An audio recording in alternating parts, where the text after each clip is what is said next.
my experience with my RTO has been excellent. It's EVGP, and I have actually had the pleasure of running through the program from its very beginning. So as a hospital-based registrar, as well as then a GPT term registrar. As a hospital-based registrar, when I applied, I wasn't actually practice ready, but I'd already applied to the program, and EV supported me in then finding a placement that I could subsequently achieve all of the requirements, which was at Latrobe Regional Hospital. And during that year, I really built up my network in the rural community.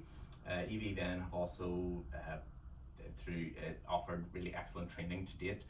We gather for workshops, which is with your cohort, but what's quite nice as well is once a month we'll do cluster meetings which crosses the cohort, so it'll be GPs from who are in the hospital, GP registrars who are hospital based, plus those who are clinic based, 1, 2, 3s and 4s, and we get together, have dinner, and there's a clinical topic for discussion and a presentation. We sometimes have outside speakers, and so I feel like we're getting that opportunity to professionally improve, enhance our learning, but also network and get to know the specialists working in the area, and subsequently that makes life a lot easier on a day-to-day basis in the office.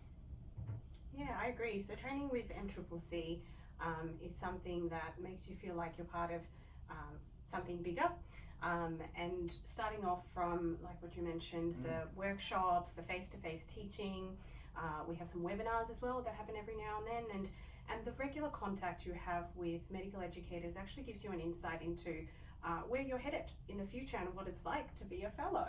Yeah. And often a lot of that is empowering, because it gives you an idea of how you can give back in the future. But at the same time, it gives you an opportunity to see what your colleagues are up to and networking, because one of the the concerns with going rural is that you may feel that you're on your own, but you're actually not. You have a great resource of other registrars, particularly when it comes to things like exam prep.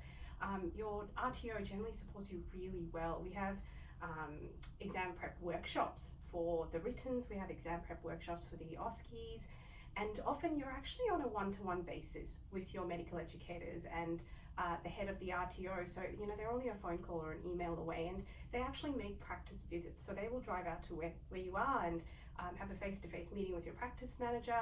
They see how your bookings are going. They check in on to see if you're being worked too hard, and most of the time there never is any issues with any of that. So it's actually very well supported, and I think if you want to be in an environment where you feel like you're valued and you're nurtured, I think both RTOs are a great choice.